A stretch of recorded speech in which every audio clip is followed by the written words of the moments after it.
my like somewhere between Saturday and Sunday around 2 a.m. right now. That so makes then Friday, sense. Saturday, Sunday, you have like extra long days? So I work 12.5-hour shifts. Okay. So Friday, Saturday, Sunday from 10 a.m. to 10:30 p.m., which is my preferred shift over night shifts or early mornings, like 7 to 7s. In the ER, we have swing shifts, which is not common in other departments, which is nice. But with that being said, with only having to work 3 days a week, we do 36 hours. It's just long days. So we can extend it. And I do mine back to back so that I could do schoolwork or, go on hikes, or kind of helps me recharge a little bit more. Yeah, okay. No, that's nice. We're starting. I believe we are Hi, live. YouTube. I do So believe. remember, I cannot see anything on the YouTube for all those people on YouTube. There's only one, and I think it's me. That's okay. But we just went live, so I'm just giving it time. And if it's just you, that's just you. That's okay. This is a new feature. I know that there was a lot of people who wanted to join, but we'll see. Okay. So let me just get my desktop situated here. I'm also waiting to see that we can see all three of us. Mm-hmm. I'm noticing a trend already. When you drink, I drink. Add pin. Okay. My guy drink? No, when you drink, I drink. Oh, I thought you said my guy drink. I'm like, gender exclusive much? Gender norms much? I'm just trying to fit the episode early. I'm trying to start it, Could do a drinking game, I suppose. We could screw the interview and just do a drinking game. Hey. We did try in the beginning was every time we said drink, like the guest would have to have a drink, but we fell off that one quickly. Yeah, because I was like, I don't want anybody to feel pressure. Okay, cool. Let's just get started and we'll see who kind of pops in. So let me go to my syllabus here. I love that you called it a syllabus. That really made my day. Because I'm like, you could tell that I teach a lot of different classes that use outlining because I'm an outliner and I need to know just kind of the general direction we're going so that I'm not, all over the place. Yeah, at first I was overwhelmed. I was like, oh no, she's a professor. Okay, gotta remember this. Yes. Yes. Okay. So, first of all, hi, I'm Sarah. And I'm Brody. And welcome back to Worth Wandering. I love this. I love to throw you off. This is like a new thing we're trying. We were always trying to say it at the same time. It won't last. And it just didn't I promise. Work, so it's fine. Now, today's episode is going to get uncomfortable in the most educational and transformative way, we hope. Today, our guest is going to dive into topics of race with a focus on privilege, white allyship, mental health, and using some of your own words, holding space for one another. I love that term. The tagline on her Instagram account, which is She's Mighty Mighty, which has over 25,000 followers, is, quote, a safe space for uncomfortable conversations, which is what we're calling today. As a writer, artist, nonprofit professional, and in her own words, a Los Angeles native inspired by underdogs, unsung heroes, and untold stories, please welcome Maite Z. Alday. And I hope I pronounced your last name correctly. You did. Woo! Okay. Welcome. Thank you. Cheers. Cheers. Oh, yes. Cheers. Brody and I actually have a drink this time. So we was stuck in that forefront. We apologize, guys. Wait, I'm trying to get, okay. Y'all, hold on. So really quick though, welcome. First off, not only Maite, but also everybody else for joining us on the second live episode. Whether you're here or not, and you'll be able to watch this back in the future because it'll automatically upload to YouTube, which makes our lives a hell of a lot easier. So, oh, by the way, you can swear on this if you want. Oh, yes. So I don't know if you're the swearing type, but if you are, more power to you. So I won't have to refrain. Okay. Good. Yeah, yes, exactly. No, please. This is just like your safe spaces Instagram, right? I was just going to say, this is that safe space where we can legitimately have an honest conversation. And so really part of that is that, yes, it might get a little uncomfortable.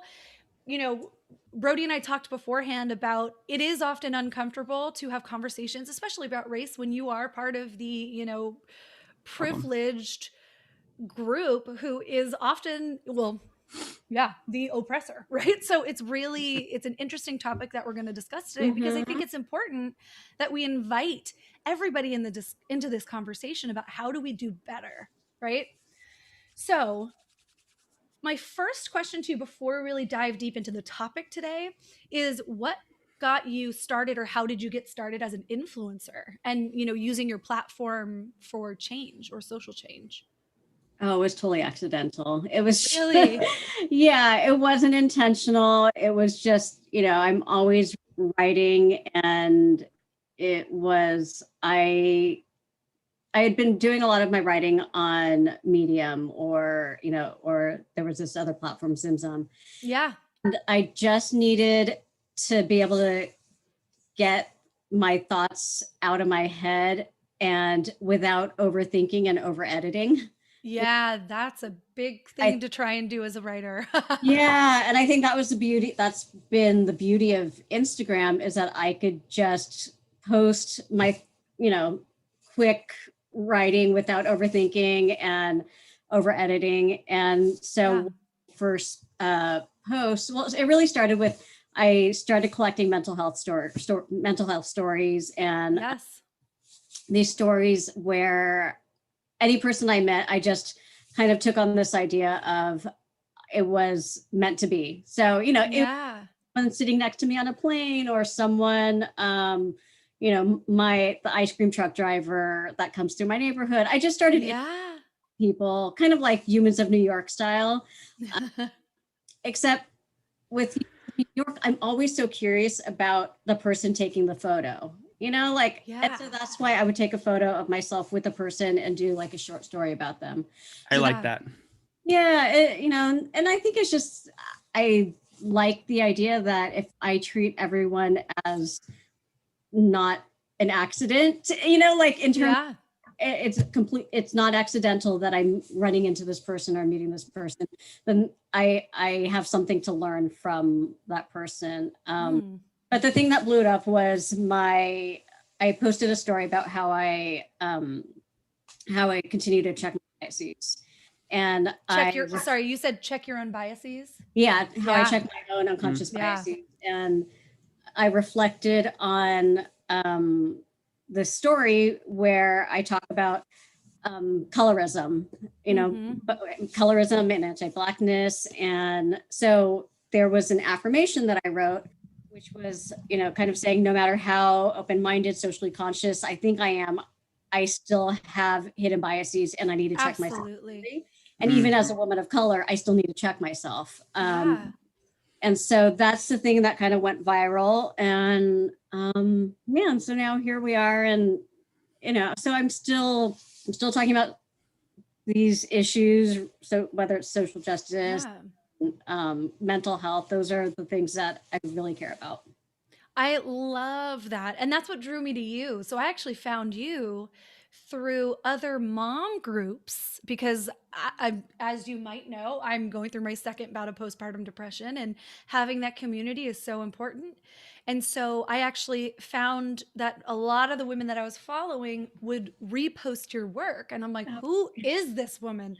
I want to meet her. And then I found you, and I've just like, everything you post, I'm like, yes, snaps times 1,000. And then I've been learning to, as a woman, get up the courage to take chances and ask people for things, which is something that I definitely, that resonated with me when you wrote something about learning how to say, that is my work, please credit me as so, is one of the hardest things that you learned how to say. Yeah. And that's this, underground world of what it's like to be a woman in at least the United States, but across a lot of cultures, where we have to learn how to ask for what we want, or, demand those sort of things. And so I was like, you know what? I'm going to take a chance. I'm going to ask her if she wants to be a part of this. And I'm so glad you said yes. Yeah, no, thanks for having me.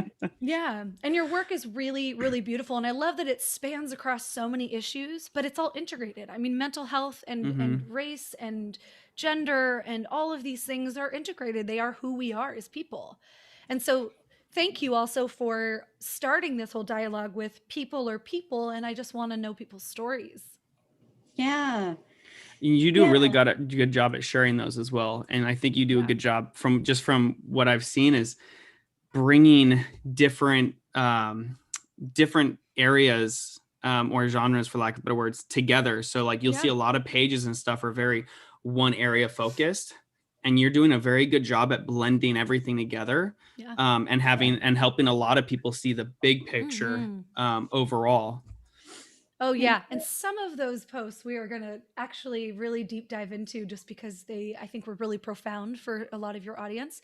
So do you want to start us with a check-in? Did you see my little note on the syllabus saying, hey, you want to flip the script a little bit and do a check-in? Yeah, it's so funny because I'm like, what? There's so many things to check in on. I'm like, I know what's going on with like the coffee company and like the fact that you're like from 3 generations of professors. And I think in one of your episodes, I don't know, I heard you talking about like you having to wipe poop or wipe ass, whatever. So I'm like, how many asses did you have to wipe this week? Only 2. Only 2. I absolutely love it. Brody talked about having to wipe asses. Oh yeah. Oh, trust me, I wipe plenty of asses. I don't know how it happens, but almost every episode we're talking. I definitely can't count. Well, between your babies and my work, there's plenty of butts to be wiped. Your own kind of collection of babies, yeah. You know what? I prefer your babies though. They're much softer and easy to get rid of. Ours are like smaller. Uncontrolled volcanoes just most of the time, they're a lot packaged smaller. And you kind of have to find where it ends. We got here again. I don't know how it happens. Maite, it was great though, because it's exactly what you said earlier about how you kind of like to flip the script, right? In that comment from the email, but it goes hand in hand with what you said about you kind of like to find out about the person behind the camera. Right. Yeah. And so it goes to tell a lot about your storytelling and stuff like that. But also about who you are as a person, which is you're interested in people. And that's also such I think a writer's view of the world is storytelling and not just their own stories, but other people's stories. So I'm curious. I'm always curious about people. I mean, like I listened to a bit of the one with you and your mom and grandmother, and I was like, it was really fascinating. Oh, in my other podcast, Crazy Normal. Yes, your other podcast, and then just the fact that you both have your own separate podcast, and then the podcast, right? And spouses, and then you have many things that you all have going on. Well, it's a wild story, and so to do our quick check-in about us, I mean. Brody and I have known each other since high school. I moved. This is for anybody who might 21 not know years. Our story. 20. Oh my God, 21 years. I'm not even that old. I'm just kidding. I don't care about. I love saying my age. I know. I'm like, no. So Brody and I met first day of orientation for high school, and I had moved from Santa Clarita, a place that's very different than Santa Monica. My parents had just gotten divorced. My mom came out, and I had known that she was with my stepmom for a little while before she came out, but that's kind of the story. So I was new to town. Brody befriended me, and we have been best friends ever since. And our lives have always kind of ebbed and flowed, and we're just always we're the same mentality. We love travel. We love to do new things and talk to people. We love hearing people's stories and giving people a platform to tell their stories, and that, every voice matters in so many different ways. And so it's really awesome that Brody and I kind of came together, and we're both like, okay, the quarantine is killing me. I am super depressed and losing my identity again. What is something that we can do that takes it off of this internal monologue? And so we were like, let's do a podcast, because the other one, I love it, but it's very niche. And this one gives us a little bit more flexibility. I hate niches. I hate being stuck in one area. And I'm definitely a social butterfly. It's just, it worked out really well. And I really like people. And that's why I love healthcare, but I felt like there was something just missing about me being able to connect with people and really hear people's stories and how different, but how the same we all are. Because a huge pet peeve for me always, you hear a lot of people talk about things or complain or share stories and stuff like that. And so many people think that they're kind of either on their own or have it worse than somebody else. And it's funny. It's like when you reach out and you see this huge world that's out there, you're like, holy shit, there's a lot of untold stories in this earth. Yeah. And I don't know, I want to share every single one of them. You know, one of our goals that we talked about recently is taking this, when the world opens up is, you know, Zoom is great and we connect with people overseas, but let's actually go to them and travel the world and connect with these people in other countries and stuff. That'd be great. And you know, part of it is giving back and doing healthcare work. My wife's finishing up nursing school. And so we want to be able to like go to small villages and see if we can help give back in ways, but also connect and see these stories that everyone has to share. Yeah. I love that. Yeah, my cousin actually, she started a foundation in the Philippines. She's a surfer and she's also cool. Yeah. And she's also in healthcare. And so she does medical missions. That's awesome. So FYI, if you're ever looking to do that. This is social networking, y'all. Yeah. 101 people. Yeah. Okay. So I'm so excited for this conversation. And as the two of you know, there is a long list of stuff to talk about. I promise it's not going to take as long as it probably looks like it will. But let's dive right into our very first topic, which I think we should spend just a little time talking about privilege. And what that word means, because I think, especially if we're going to start talking about race and we're going to start talking about, you know, how to be a white ally and all of these things, we need to really define privilege because I think it's often misconstrued. So, well, Sarah, what might white privilege be? I don't know why I had to do it in a Southern accent. God. I'm like, so you're picking up something there. That was bad. I love you guys. No, this is fine. Okay, so according to Merriam-Webster's dictionary, and I know that sounds silly, but it really is a good jumping off point. Yeah. Privilege is a right or immunity. Those are two very different things. A right or immunity granted as a peculiar benefit, advantage, or favor. And so one thing I just want to clarify that I tell my students often, because I teach intercultural communication, and this is part of it, is that we tend to think, especially when we're talking about racial privilege, you do have to kind of parcel out in the conversation via the context what type of privilege we're discussing. Everybody has some privilege.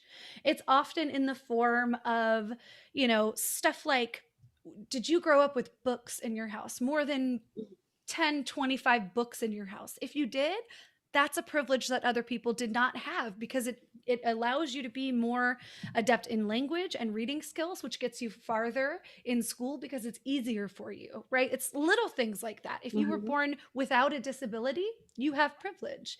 If you were born white, tremendous privilege. And this doesn't mean, and this is the common misconception, saying that you have privilege is not someone saying you have not had it rough, or you haven't gone through a hard time, or you haven't had trauma, or any of these things.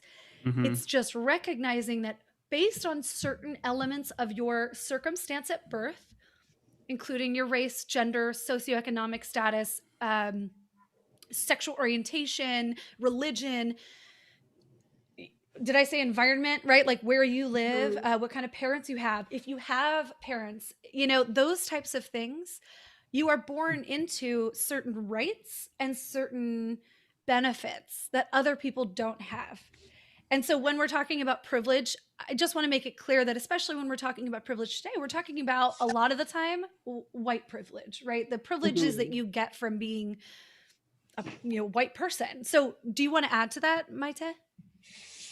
Yeah, I mean, I think I even think about my own privilege as an Asian woman, Asian mother. And I think it's for everybody, you know, I mean, I think it's doing that introspection and starting to, you know, sort of dissect all those different things about you. The fact that I grew up mostly in a 2-parent household, and both my parents were college educated. You know, that already gave me privilege.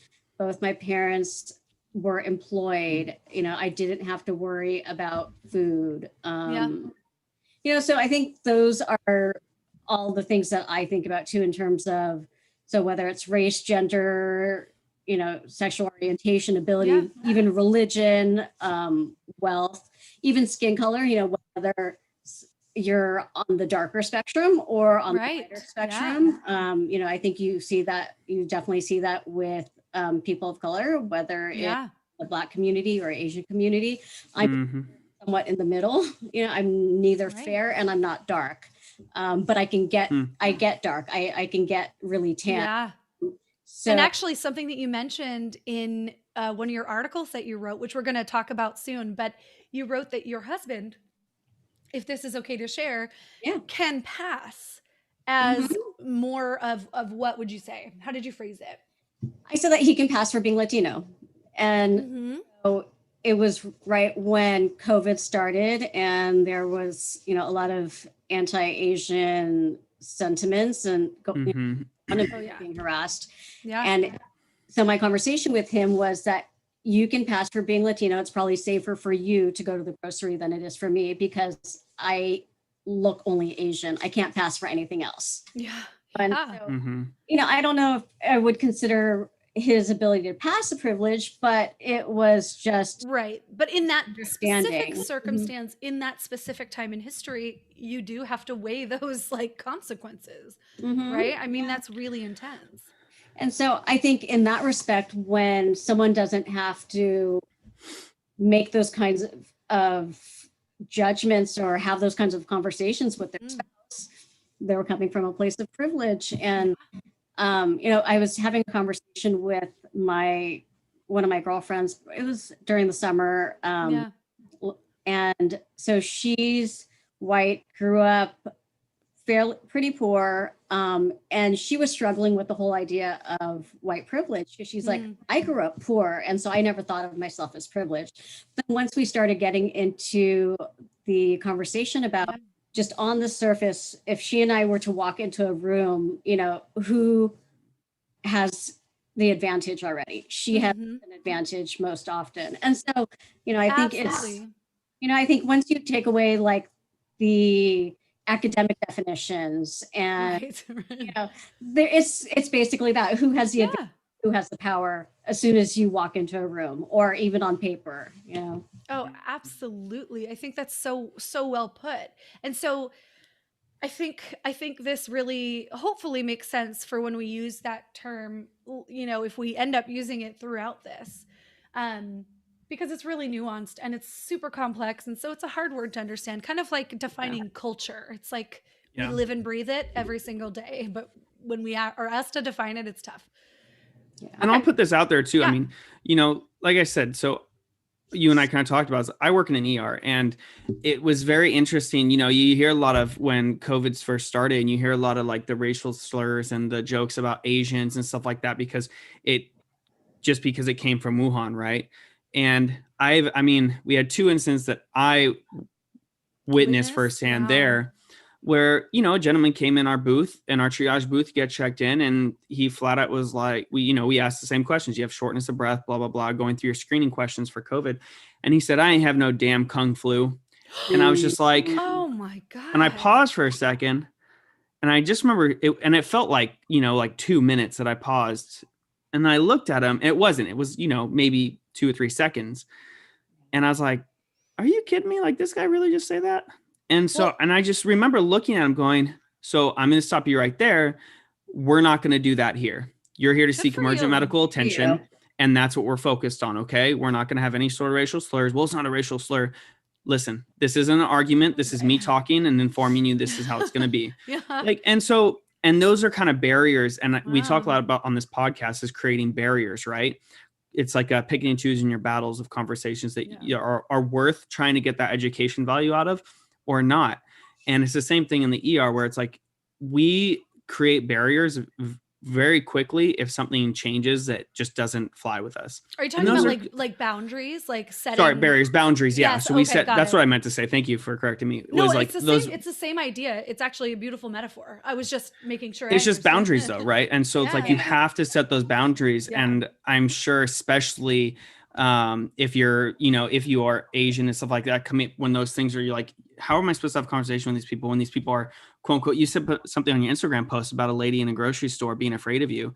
And I resonated with that. And the reason I say that is because one, the other person in the hospital said, we had another patient say, oh, do you have many Chinese people here? And I was just like, what? Come on, you got to be kidding me.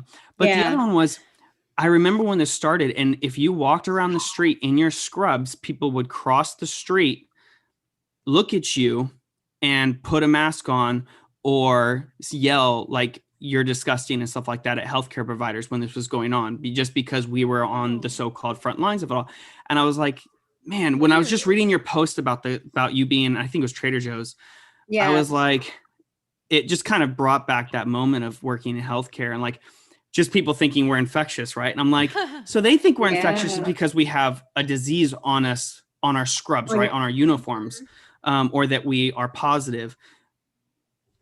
Imagine an individual is looking at you thinking you're a disease just based on where you might be from, think, you know, based on the color of your skin or certain features and stuff like that. And I was like, damn, that's fucked up. I was just like, you know, so I know it doesn't compare the same, but it was just an interesting process in my head was saying like, wow, like that's gotta hit whole of a lot different, because it's like, it really hits here, I feel like. But Brody, it hit me here when people would like do this to coworkers. A lot of our coworkers got evicted from their apartments for being healthcare providers. Wow. Just like, could you imagine if this is happening to people that are, you know, that are Asian in other cultures just because of like, they think they're, I don't know. It was just very eye-opening reading that Instagram post. What you just hit on actually is showing your own privilege too, because, and I've experienced this as well, where a lot of other misguided and uneducated white people will think that you are a safe space to spew bigotry or you know, all of these awful things. That's a very good point. And then the look on their face when you actually try to be an ally in that moment and educate is really interesting. I mean, there's so many times where I've had people say just negative things, and I'm not going to say them because we don't need to keep bringing up. Right. This is a positive space, not a negative space. Well, I mean, it's important to talk about though. But I think it's positive to have these conversations. Yeah, totally. Yes. Absolutely. So, I mean, saying things about Middle Eastern people or, you know, oh, this race works so differently. And when I say differently, I'm saying it nicer than what they said it.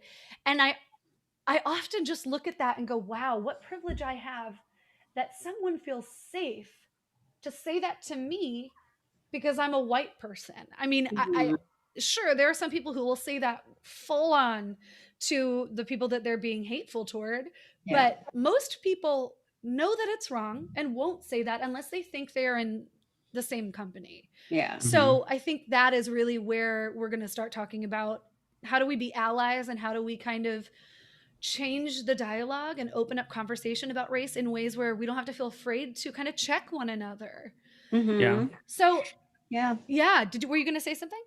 No, I was just going to say about how, it's definitely a privilege that you were able to check another white person without the fear of maybe being attacked, right? Like, yes, I would have had to question myself and go, okay, is it worth it for me to go down that road with this person, or am I in danger?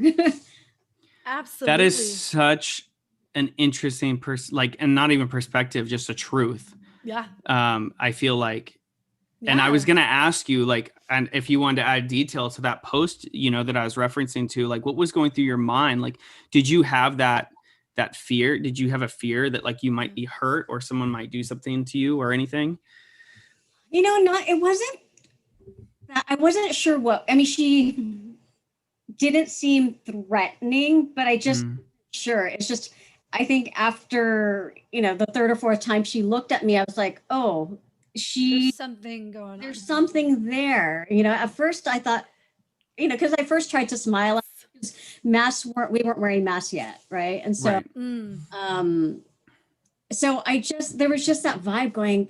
She thinks I'm a threat. She thinks there's something me, you know. And just this past weekend, we needed to get out of town, so we went to Ojai, you know, and there were near where I am. Yeah, there were a lot of unmasked folks, and we went to this one restaurant where it was a lot of white folks. And the first thing that went through my head was, shit, are we safe? You know, and it was my husband and my son. And so they stayed in the car. I went inside to go order food. But as I was walking from the car to order the food, what started going through my head was, shit, I should have worn a hat. I should have worn sunglasses. Wow. Too bad my hair's not dyed. And then during the food, there was a woman who was standing not 6 feet away from me. You know, she was probably she was closer to me than I felt comfortable. But in the moment, I kind of looked around and was like, who's around me? Will anyone back me up? And that's a really shitty feeling to have to even consider and go, if I engaged with this woman, is it worth it? And am I in danger? Absolutely. And this, wow. Okay. Two things. Ojai is a very white town. But also there's this, I mean, there's parallels, right? If we're talking about being a woman, you also have that added element of having things like that in terms of your safety. When you're, you know, I'm always cautious about who's around me, especially at night, especially if I'm walking alone and those types of things. And so to have, you know, being a woman of color, you've got so many layers of things that are just going on for you. And what I think you're also getting at with this woman in the Trader Joe's is microaggressions, right? I mean, these little things that you have been around your whole life, you know, when you see someone doing something that is a microaggression, that someone with a lot of privilege in that certain area would be like, what? They were being so nice to you. What are you talking about? And you're like, please just trust that I understand my world and the space around me, and I didn't feel safe. And I'm going to trust sarcasm. Sarcasm is a very tricky little, people can be very good at it and make you think they're being very nice. Or backhanded compliments. Good. Yeah, that is very true. Do you feel like your you almost have to change your identity as a person to fit, to be able to go to certain areas, or if you're in certain situations? Because you were talking about dyeing your hair, or wearing glasses, a hat, and I feel like just it takes away your identity. Yeah. So when I was ordering food and there were a lot of people around, I caught myself kind of in the moment and after, I could hear myself enunciating and making sure that people around me knew that I was speaking perfect English. Wow. So interesting. And that is what we would call, oh my God, of course, now I can't think of it. Code switching, right? Yeah. You're changing your verbal and nonverbal behavior in just all these subtle ways to try and fit in with what's going on. Yeah. And it was making sure that they knew I was speaking perfect English and that I was American, you know, whether it was the way I was standing or my posture or whatever, you know, just making sure that they didn't think, sadly, that they didn't think I was a tourist. Yeah. Oh my God. In your own country. Yeah. So let's kind of dive more into this in terms of, you know, right now we're seeing a second wave of the civil rights movement. You know, we're seeing a lot of progress with the Black Lives Matter movement, but recently with all of these, you know, these violent acts against Asian Americans, we're seeing the conversation finally kind of spotlight onto a group that has been marginalized in almost every way, including the media, at least in the United States, right? I feel like we often talk about race relations with certain groups, and that's good, and we need to have that, but Asian Americans are often left out of this conversation. Mm-hmm. And I just want to, just very briefly, for those who might not be familiar with the news or what's happening right now, we've seen videos and photos of Asian Americans being brutally attacked in the United States, in San Francisco, Los Angeles, Oakland, New York. And according to the LA Times, 15 anti-Asian hate crimes have happened in Los Angeles alone this year, compared to 7 in 2019. Now, math people out there, that's 114% increase. So there's something culturally happening, right?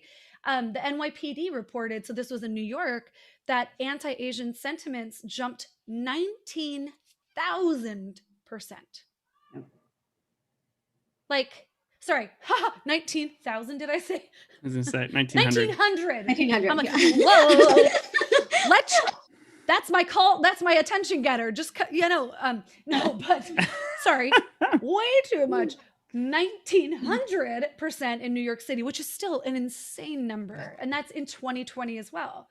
And then lastly, the Stop AAPI Hate, a reporting database created at the beginning of the pandemic as a response to the increase in racial violence, received more than 2,800 reports of anti-Asian discrimination between just March and December of 2020. And the violence has continued into 2021, even though President Joe Biden signed an executive order denouncing anti-Asian discrimination. So my question to you, Maite, is why do you think we're seeing this increase? Right? I mean, I know that there's a lot of reasons, but why do you think we're seeing such an increase in not only violence, but also the conversation around it? Yeah, I mean, I think, so 2 parts.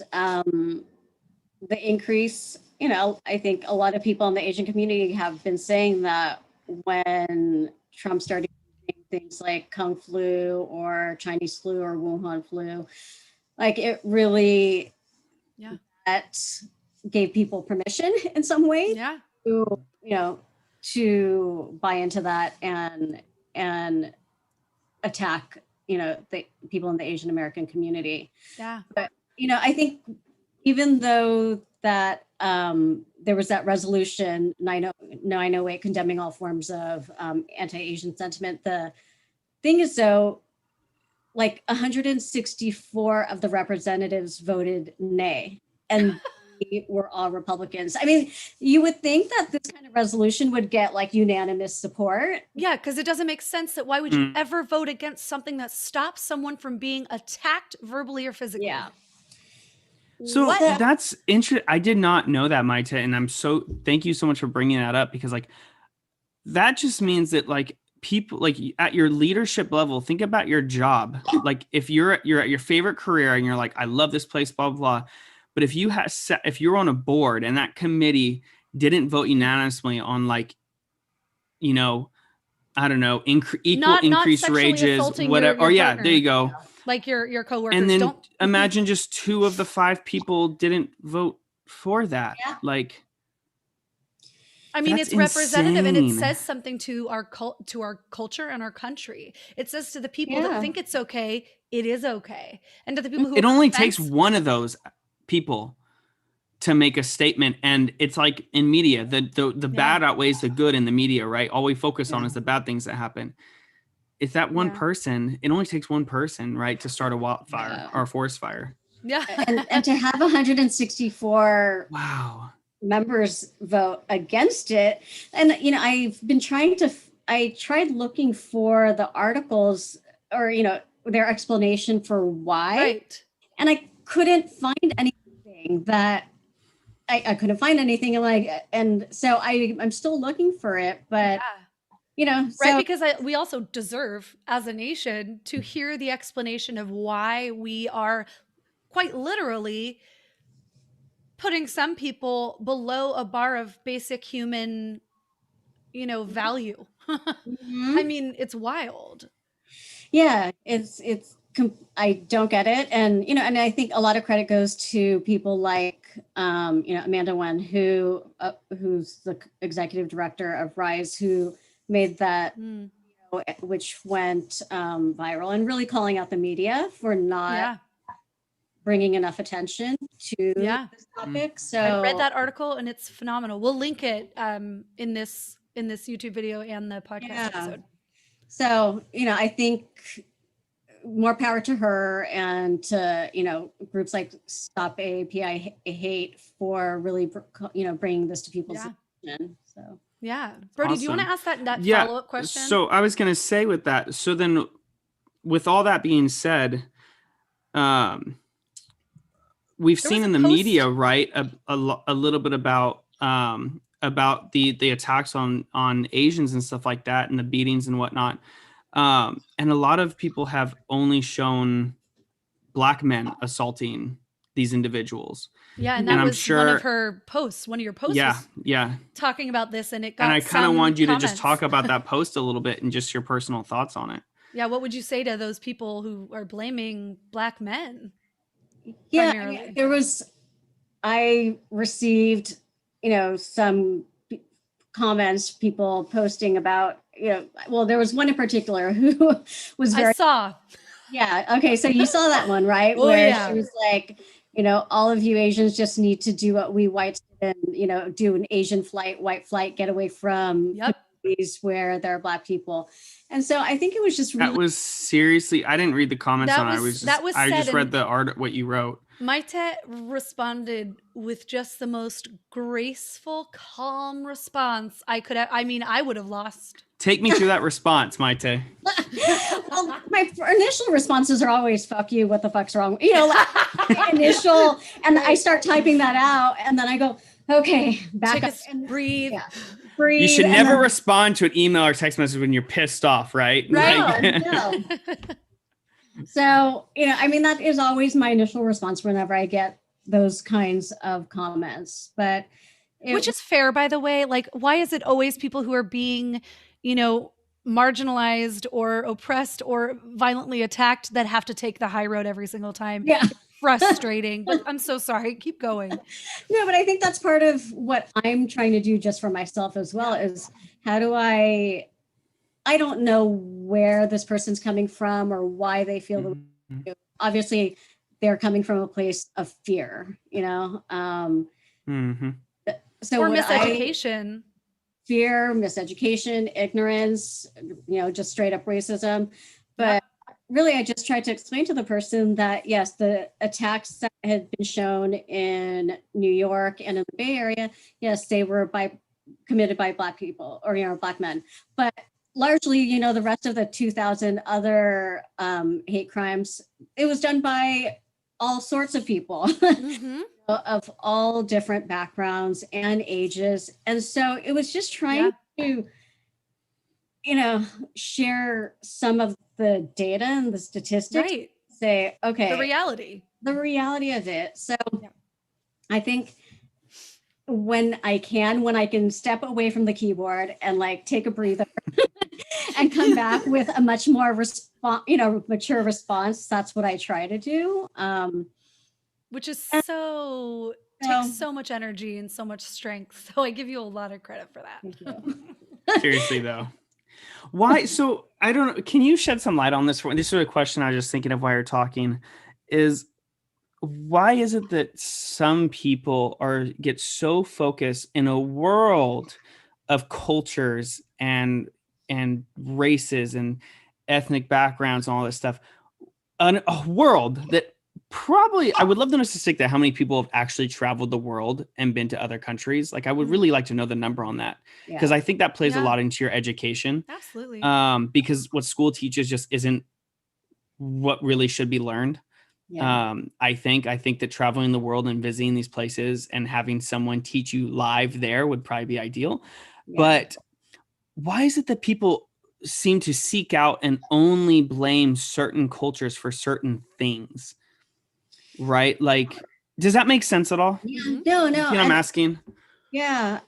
Well, and I think it's a combination of things, right? It's depending on how they were educated, who they were exposed to. I think most of it's exposure, right? Proximity. You are in fields where, you work with a diverse group of people in healthcare and then in so you're exposed to a whole wide range of people. And so I feel like that's what comes up for me going, it's just that lack of exposure, lack of meaningful relationships, right? And trusting relationships. And and I don't know, some people, maybe they did have a bad experience growing up with, whatever. And sure.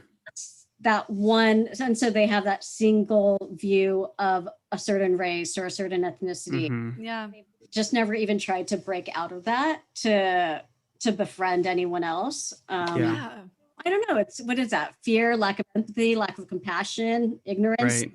Yeah, it kind of taps onto a lot of very similar things that you were saying before.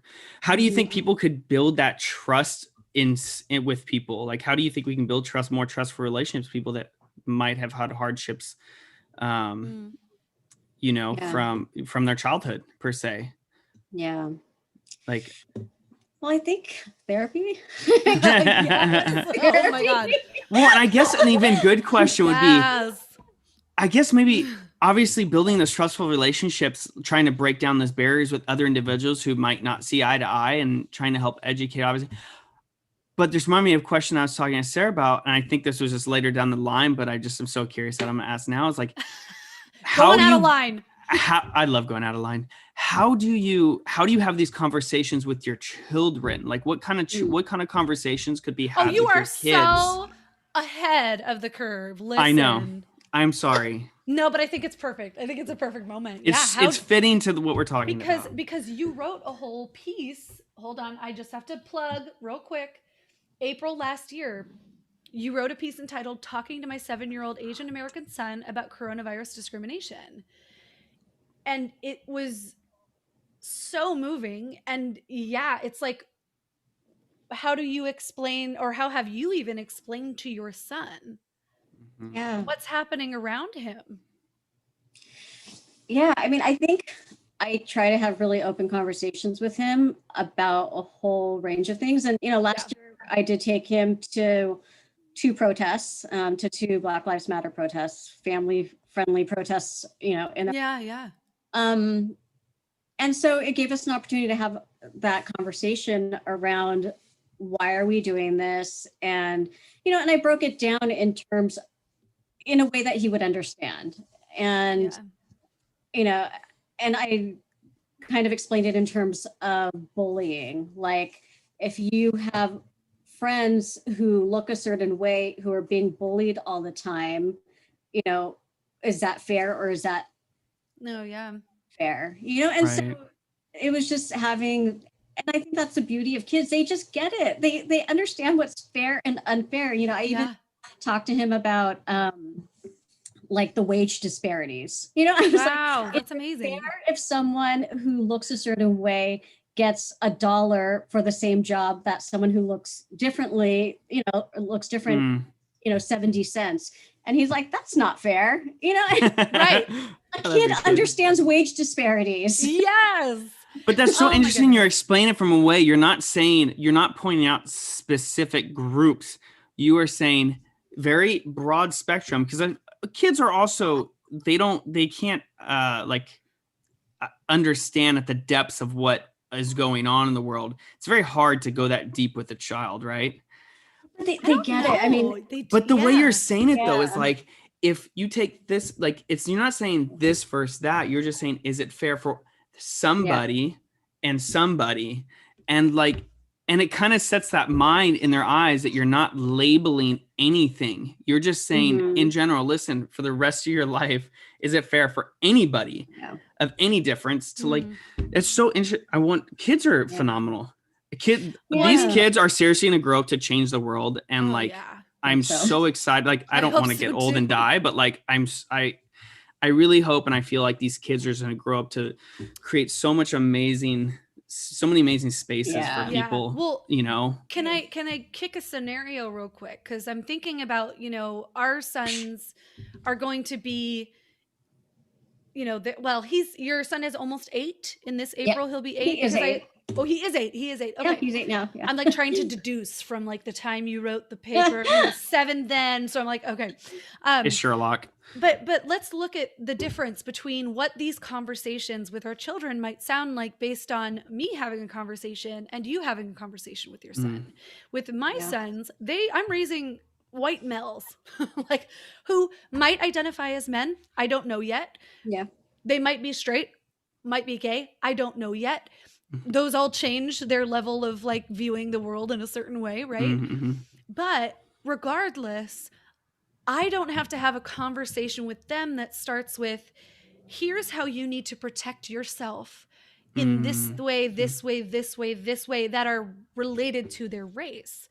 Yeah. But I do need to have kind of a conversation that's probably on the side of, how do you recognize when others are being treated unfairly, and what is your role in stepping up in those moments, right? Mm-hmm. And not just racially, right? If Yeah. you see, I mean, how to teach my boys not to rape, right? Yeah. Like, what's the line? What is consent? I mean, all of those things I need to teach them in that way. But there's a lot that I don't have to teach them. And that's my question for you, Maite, is what is that actual conversation? If you don't mind sharing, you know, what are the conversations that you've had to have with your son about how he presents in the world and what might come at him, and how does he respond to those things? Very good. Oh, well, I feel like we've had conversations about all of these things. I mean, even consent. I mean, the word consent with him. Wow, that's so cool. Well, there's a book called C is for Consent for kids. It's great. I haven't seen that. Okay, I'm gonna have to find that one. I will also link that in this video and podcast episode. Yes. Yeah. and so I use things like, when I say no, no means no. Yeah. If and so he gets rough sometimes, he wants to roughhouse, and I tell him, if I want you to stop horsing around or being rough, you need to stop, and not just with me, but and keep your hands to yourself, that kind of thing. And we've had conversations too about, when they go back to school, when he goes back to school, like one of his good friends, he's Black. And I said, and so he understands, because he's reading, he understands the concept of Black Lives Matters and what that's about. And so I even said, if you ever see, if you see any of your friends at school being attacked or bullied because, for whatever reason, whether it's how they look or anything, your first responsibility is to tell a teacher. Great. I don't want you to have to jump in, but you have to find a teacher, you have to find the principal, whatever, find an adult. Yeah. So this is, my mom actually just piped in with a question or a comment, which was, that's how to be a good bystander, right? Like, how do we be bystanders and help one another, right? Yeah. So that's a great example of that. Well, and I'll give you even a real example. We went to the park with his friend, and it was his friend Malcolm. My son's name is Max, and Malcolm's mom. We went to the park, and the park police drove through the park, and Malcolm said something to the extent of, "Oh no, there's a cop. Why do cops want to hurt Black people?"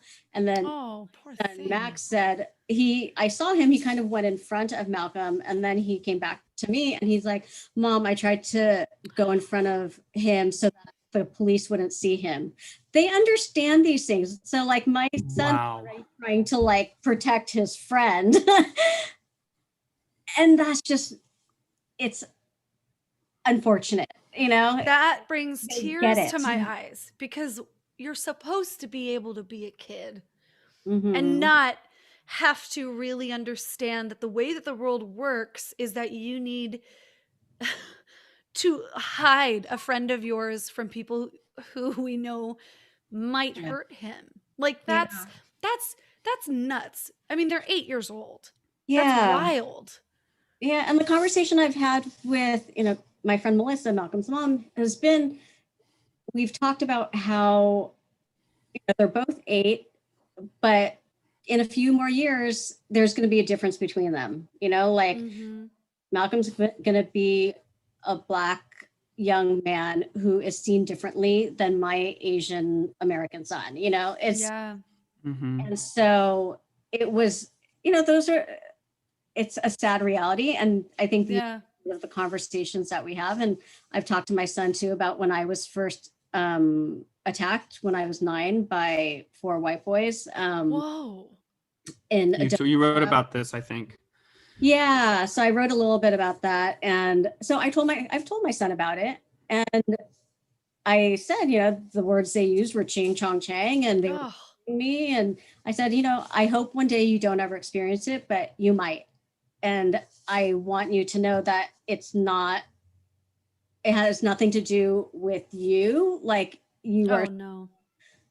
You're smart, you're worthy. It's or ignorant. So wow. I mean, that is so unbelievably intense and adds so much more pressure and job to the parents, right? Because you want to shield your kid from all of these awful things, and you can't. And so you have to have these, you are forced in some way to have these conversations, where white people are often like, wait, what conversations? We're not even aware that this is something that is a big difference between the way that we raise our children. Is we don't have to warn. I mean, I don't have to warn. I'm going to, but I don't have to warn my boys about just going out on a walk at night wearing a hoodie. Like, I don't have to warn them about driving in a car, even if they're following all the rules. I mean, like those, I don't have to teach them what to do when a cop pulls you over. That is very different for especially Black men, right? Like my stepbrother, he has very different rules because he's a Black young man driving an expensive car. And that looks different than if there was a young white man driving an expensive car. And those things are just so wild. So thank you for sharing that, because that's just, I mean, this is how I think we need to change the future of race relations. Is white people really, one of our first goals could be educating our children. So and go ahead, it's so interesting too. I mean, and this, because I really want to jump into kind of how this all builds into like mental health and people as well. Because I definitely think mental health is something that really needs to be spoken loudly on this day and age, especially within the last year. But it was interesting because, like, I remember I used to volunteer at the sheriff's department, and I remember walking through this thing, and so many parents would just say, and this is a joke, and I remember my parents saying the same thing, was, careful, there's a cop there. If you're bad, he's going to arrest you. And I know this doesn't relate to race, but it was just interesting though, because I was like, why is that puts an image inside a child's head? And if you can do that with a cop who's trying to obviously, let's use the motto of LA, for instance, protect and serve, right? You want to view the good, but you can take that away and view a group of people as bad. But like, you can do that on so many different levels. If you say something even jokingly to like a friend, and you're with your child, and they hear you say, oh, this Black person, or that or that Asian person, or whatever, it's the same concept. And that kid, and it's the reason I say that, because listen, I'm 35, and this was last year. That triggered a memory in my mind going, holy shit, I remember my parents saying that when I was knee high to a duck. I mean, we're talking less than 7, right? And if I can revert to that memory and remember that, then how is that not of someone saying that about somebody else based on the color of their skin and all this stuff? How is that not going to stick with that child? And Brody, I'm so sorry. Can I relate to that really quickly? I mean, because I just want to jump into Maite talking about you're a big advocate for mental health, and I really want to know all about it. Oh my God, definitely mental health we're going to talk about. But I just really want to relate to that really quickly on, you're right, Brody. I think it's so easy this is what culture does, is we live in it and we take in the messages that we hear, and they become part of our identity and the way that we see the world. And I'm going to share my own experience with being really uneducated and what's the right word? Not educated about race as a kid, because I had heard some kid at school say Black is ugly. And so when my mom went to go, have me play with my Black dolls, I said, I don't want to play with them anymore because Black is ugly. Because I heard that, and I internalized it immediately. But here's the cool thing about kids. They're sponges. And so it only took my mom having to do something very simple to correct what I had just heard, which was, oh, so honey, that's not true. And let's talk about why you think they said that. And then I was educated more and more about why those messages were being said in the first place and why they're not correct. Right. I mean, it's embarrassing to admit that because I see myself ever since I was little as somebody who really cares about equity. But that's how we grow, right? Is that we make mistakes and we say things that are not okay, and then we learn from them, hopefully. And so you were lucky also to have parents who are willing, or a mom who was willing to have that conversation with you and knew how to have that conversation, right? Or people just sort of let it go. Yeah. And so I think that following question is kind of, I mean, maybe we talk about this at the end, but how do we help our children identify, recognize, and define our own privilege, and then being able to use it for good? Or at the very least, identify it when we're in it and kind of self-check. You know what I mean? And I think my mom just checked in. She's like, you were only 5. She's fact checking. Yes. I'm glad to know we have thank you, Mom. fact here.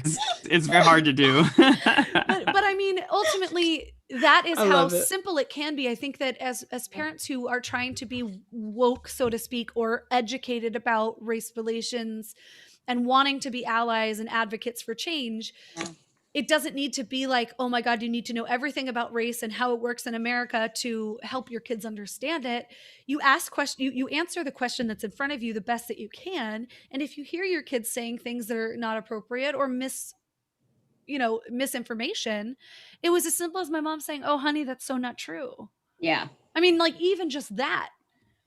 Just quickly correcting it is a way to ingrain it in your kids that, oh, that's, that wasn't okay for them to say. And I think that they just didn't understand. Right.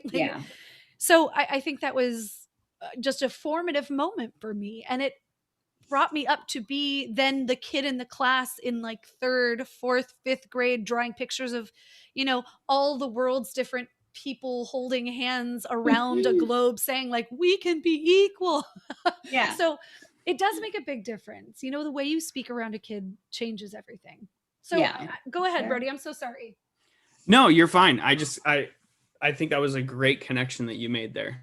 And I love the fact, I thought that was really awesome. Can I before we talk about, so can you mention though, something about like the pandemic with mental health, right? Because you also, Maite, talk about,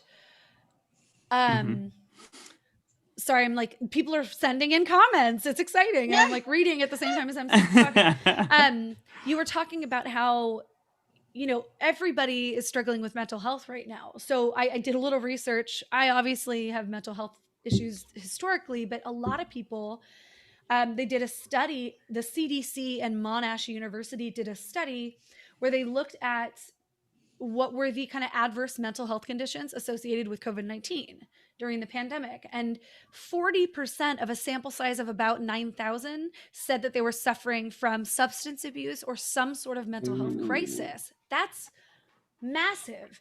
And what's interesting, and as it relates to some of your own posts that you make on Instagram, younger adults, racial or ethnic minorities, which I know we're not using minorities as much now, but these are their words, essential workers and unpaid adult caregivers reported having disproportionately worse mental health outcomes, increased substance abuse, and elevated suicidal ideation than the rest of the population.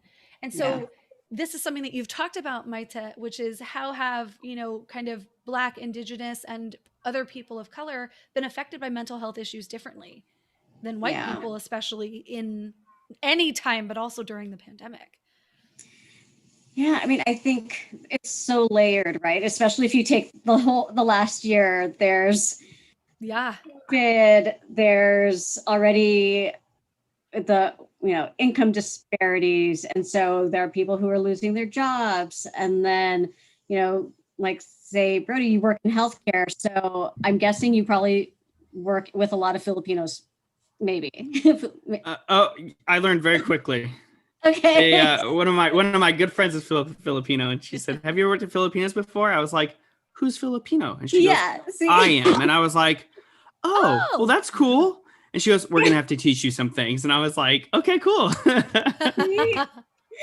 So it's like, I think there's, you know, I'll speak for myself. I have a lot of family members who are in healthcare, you know, and so I think it depending on what community you're talking about, right? Like if you look at some of the indigenous communities, the Navajo community, they've been really impacted by COVID, right? And then, you know, if you look at, say, the Filipino community, I think one of the most recent reports was like, of the nurses that have died around the country, like a third were Filipino. Because, oh my God. You know, and so I think there's just there was that when COVID happened, there was like, it wasn't 6 degrees of separation anymore, you know, of people dying or whatever. It was like 3 degrees, 2 degrees, and then it became 1 degree and no degree, you know? So I think it's like, we're dealing with isolation, grief, depression, financial insecurity, and fear. And then there's, this is a lot of togetherness, right? With your sisters and your family.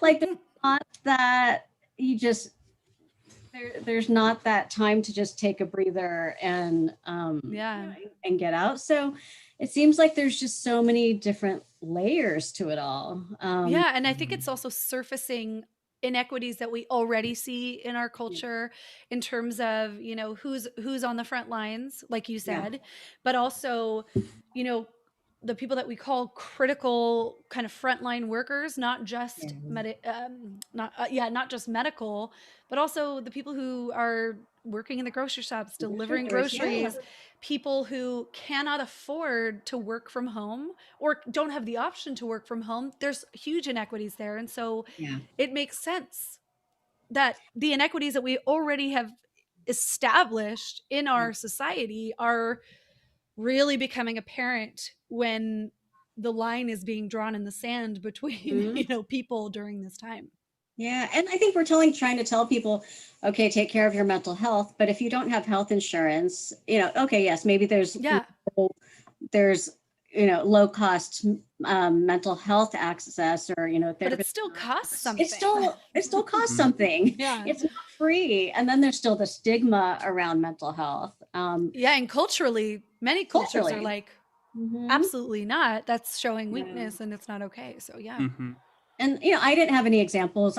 Can't think of anyone growing up who I knew went to a therapist or spoke openly about it. So I think for me, that's why I speak so openly about it. I think that's been one of the things I've really enjoyed about the process, and, you know, having, you know, people connect with me and send me DMs saying, thank you for sharing more about your mental health, you know, and so it makes a big difference.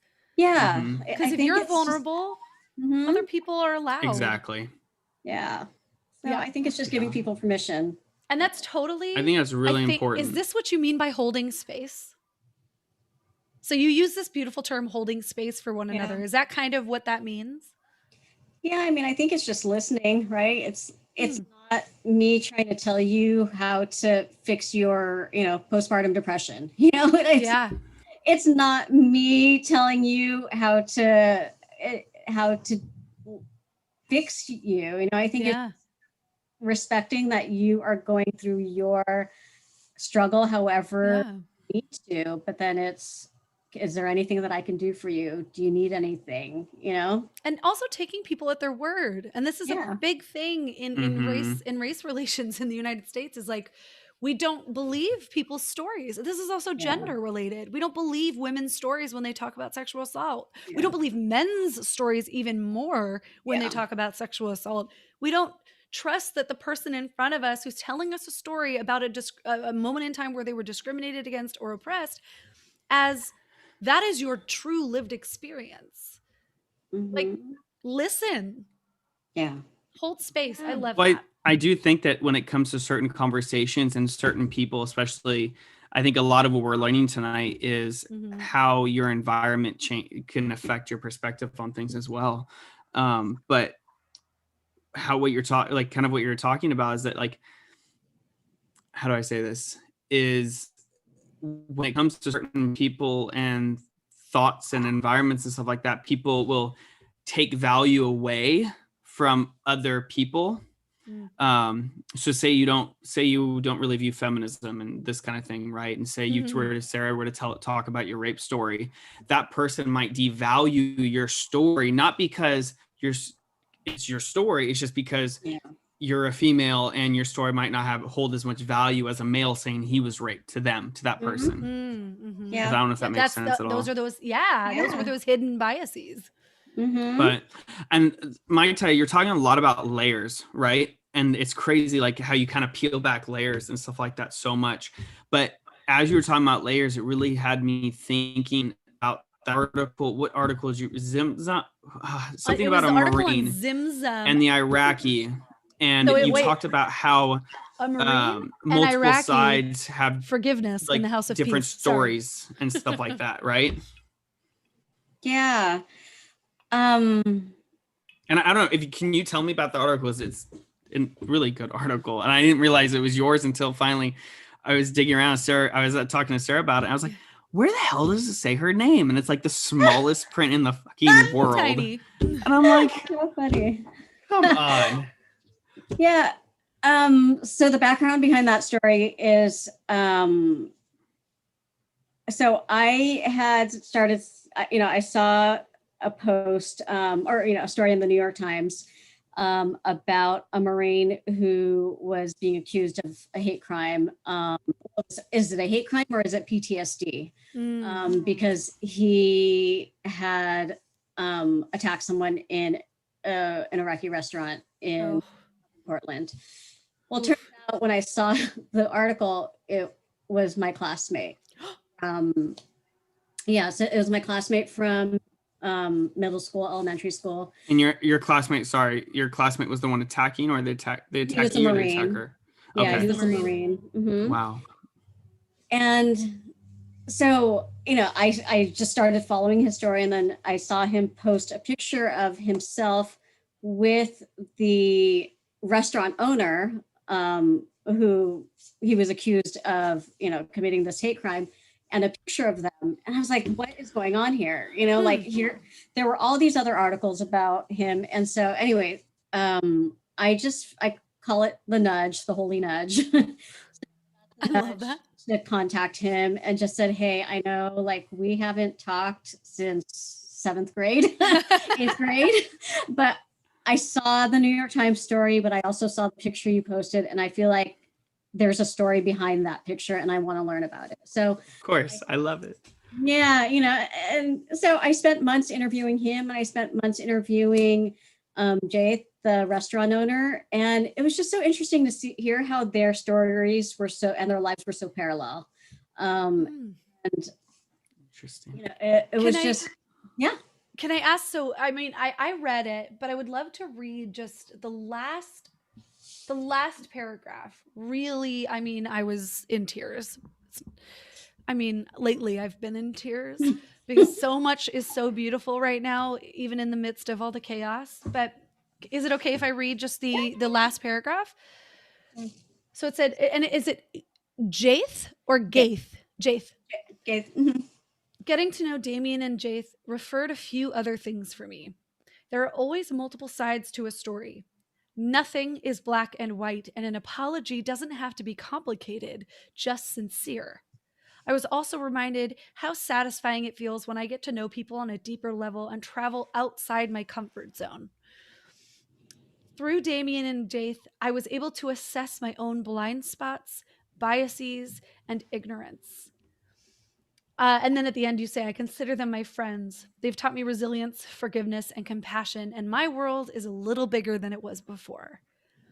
I love that so much because that, I think, really shows what it means to hold space for one another. I mean, is that like what that felt like for you? Yeah. I mean, I think it was holding my own judgment about who was right, who was wrong. I think it was just listening to their stories and getting to know them as men, as human beings, as fathers who have experienced a lot of trauma.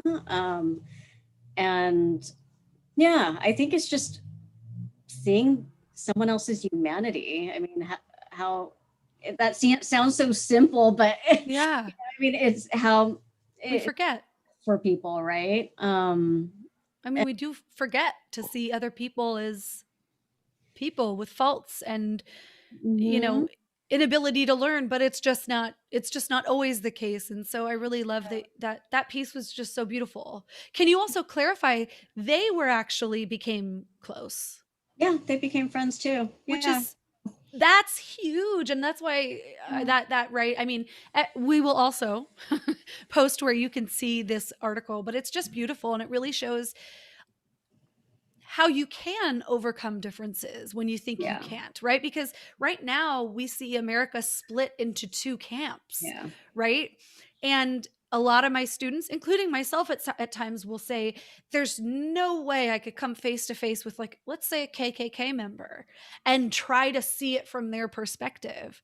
But there was a time in which a Marine and an Iraqi, and a person from Iraq would say, like, yeah, we could totally be friends, right? Because we've been drawing lines in the sand. And so it's kind of Yeah. this beautiful way to say there's some gray area, which I love that you said nothing is black and white, and an apology doesn't have to be complicated, just sincere.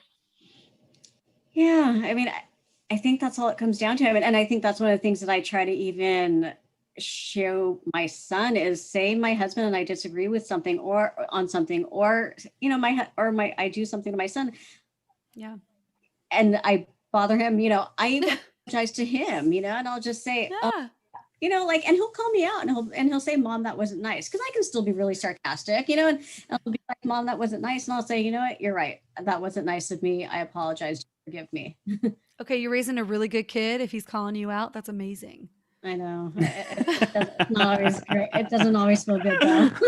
You're like, it depends on the scenario. I Listen, just like everything else, you Right? can't take it at face value, right? You got to really dig in and see what the real story is here. Yeah. So I mean, I know we'll be wrapping up here, but I guess what really got you into all this? I mean, was it anything in childhood upbringing and stuff like that? And I talked a little bit about your diary and some of your posts. Why people's stories? Oh gosh. Mhm. Well, Sorry, I know I'm really bad at putting people on the spot. No.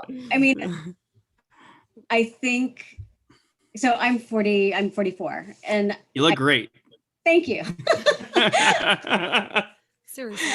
But I think the thing is, I've finally connected the dots. It's like for a long time I was like, oh, my career is not linear. This is, this is scattered. I have too many interests. And what I started to do is I really started to take down my stories and really look back at how everything is really connected. Like one of my first trips to the Philippines when I was 8. And that's when I really got to see the level of poverty there. Really see that I was a privileged American child. Yeah. And, so I think it was taking those instances. And then my dad died when I was 13. And, Oh, I'm sorry.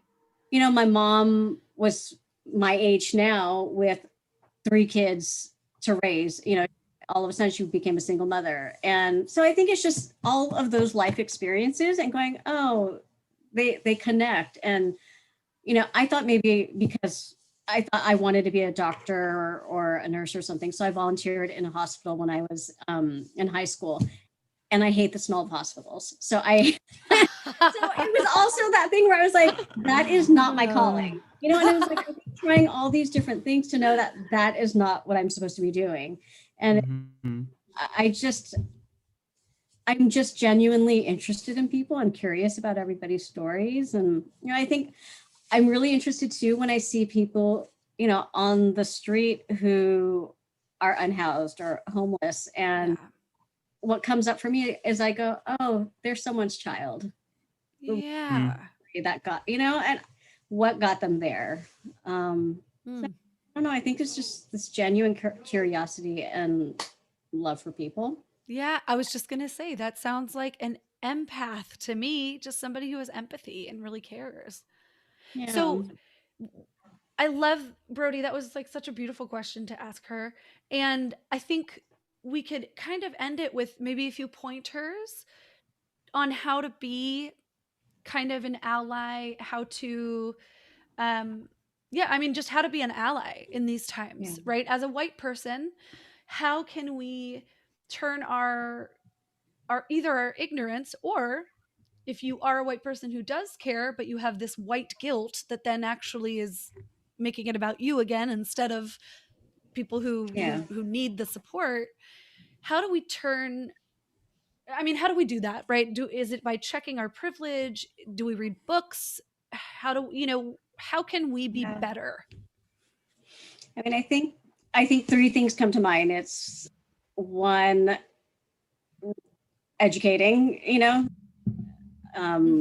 yourselves, whether there are so many educators there right now, right? Like anti-racist educators, lots of books. And so I feel like there's an endless amount of resources out there for people, right? So I think there's that. And then it's, I think, listening to people and not centering yourself. And then, I don't know, I think continuing to like do what Brody did with the person and speaking up.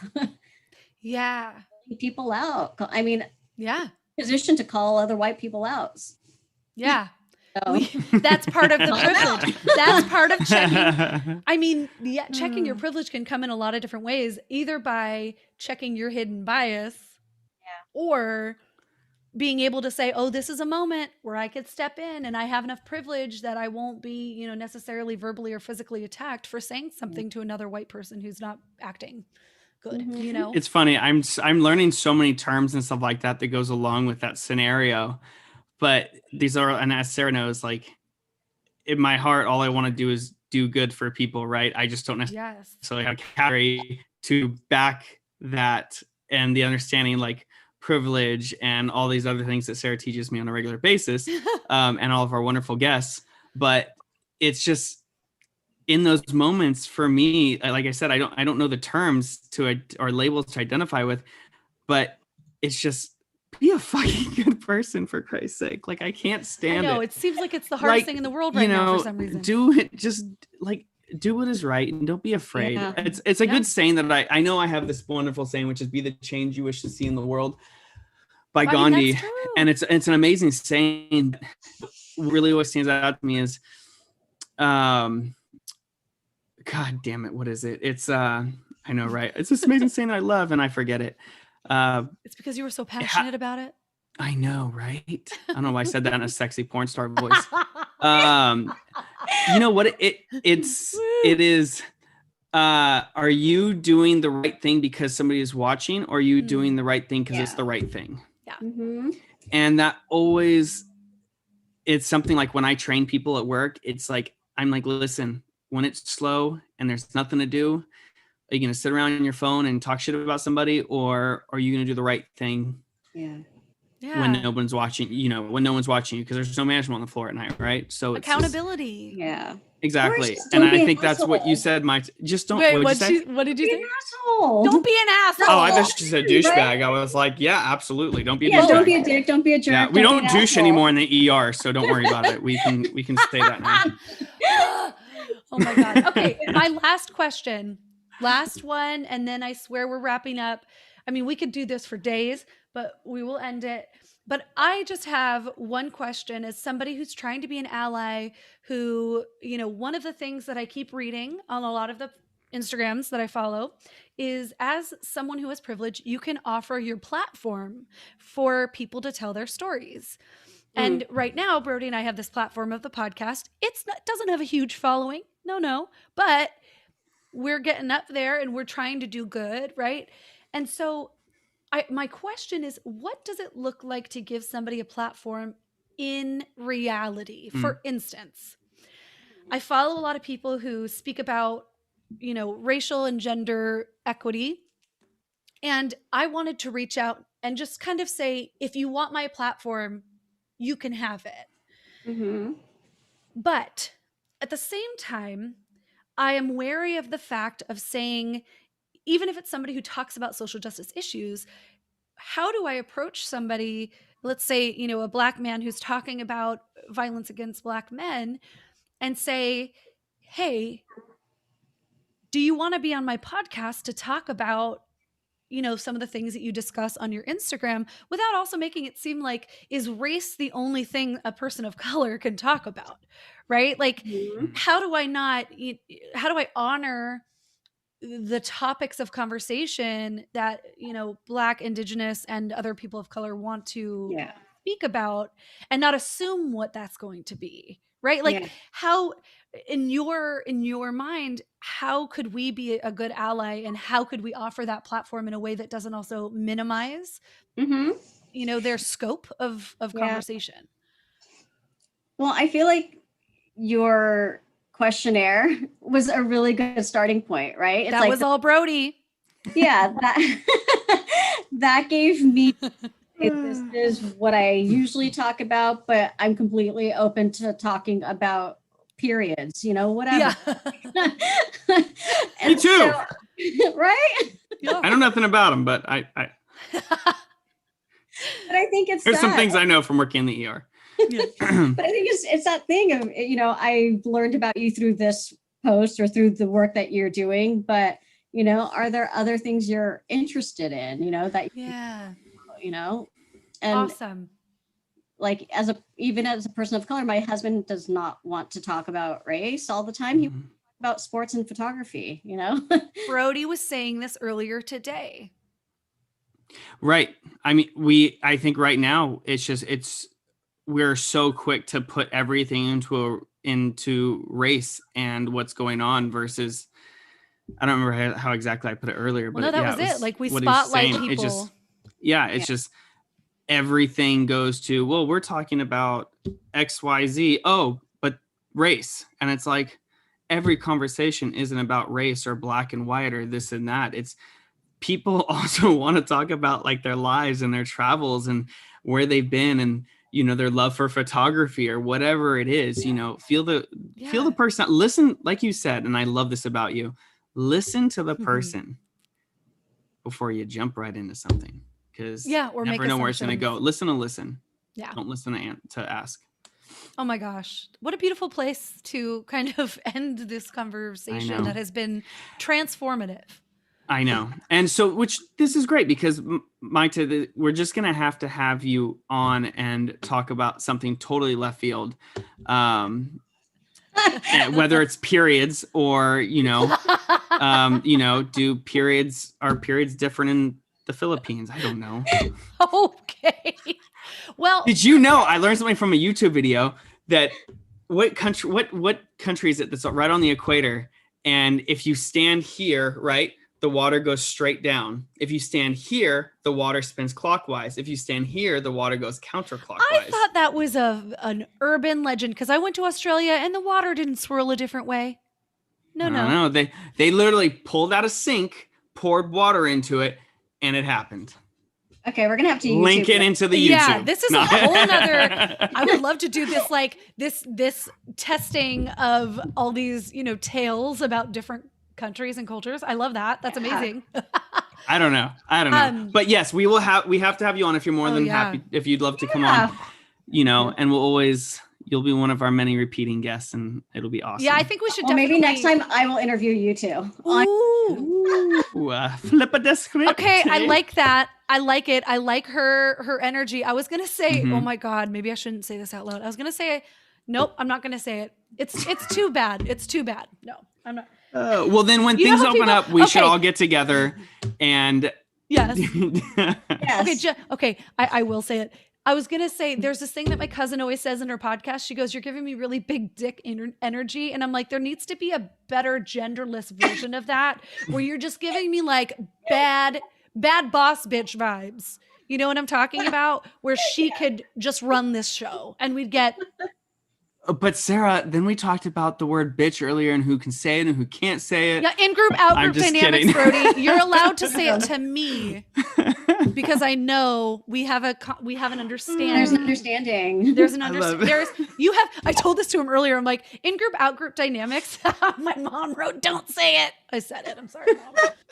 But there's this thing about in-group, out-group dynamics where it's like, you have to be either invited in or be part of that culture. And that is how you know whether it's okay to say something or not. Anyway, I'm sorry that I ended on just like such a on weird... bitch. Jesus, Sarah. I don't know what happened. I mean, I think we started off talking about shit, right? So this is true. And that was your fault. So we'll leave it at that one. Yes. You thought the questionnaire would have screamed our guest better. No, I'm just kidding. But anyway, Maite, thank you so much for giving all your time and your energy and your openness into these uncomfortable conversations. I think it's really profound. And do you want to kind of do a shout out for some of your upcoming, promotions and stuff? Yeah, I mean, people can find me at she's_mighty on Instagram, and then I'll be doing a podcast coming out soon with two friends, Dr. Kalia Bradshaw and Dr. Matthew Smith. It's titled Cousins of Color, and so we'll be talking more about race, allyship, and hopefully other things like maybe food, Yes. Oh my God. Yes. If not, we'll talk about it. We're good. I'm game. When does that launch? Either end of the month, early April. So. Okay. And this is like the actual start of this podcast? Yep. It'll be the start. Awesome. Mm-hmm. So we're choosing 10 specific topics that we want to discuss. And then, That's great. Okay. Second thing is, do you have a product line now? I'm working on it. So which was so funny because we'll have to talk offline, but I want to learn more about like your coffee thing. But yes. Yeah.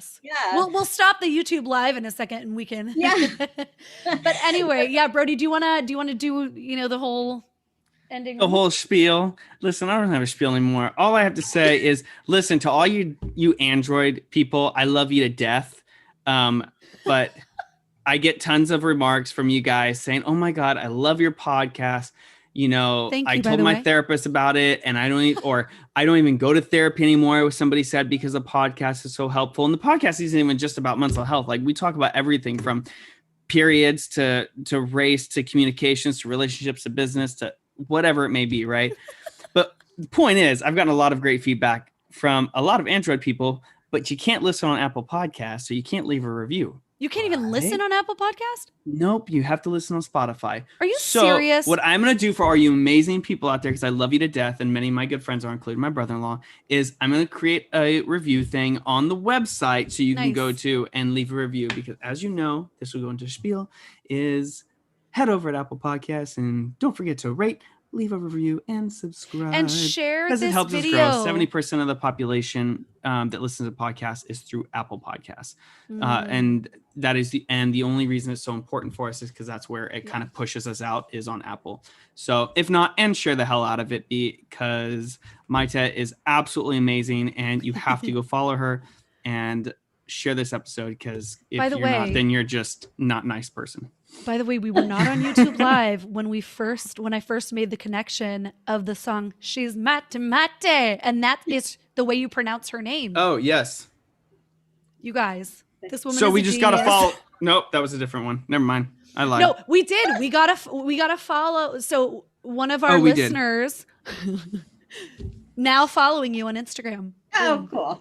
Yeah, everybody go follow her. She's really incredible. And it's just like, it's this perfect balance between healthy doses of news and pertinent current information and education, with also things that make you feel good. Like, okay, I just have to bring this up real quick. It was one of my favorites from this last week. Better hurry. It's hysterical, but also very real.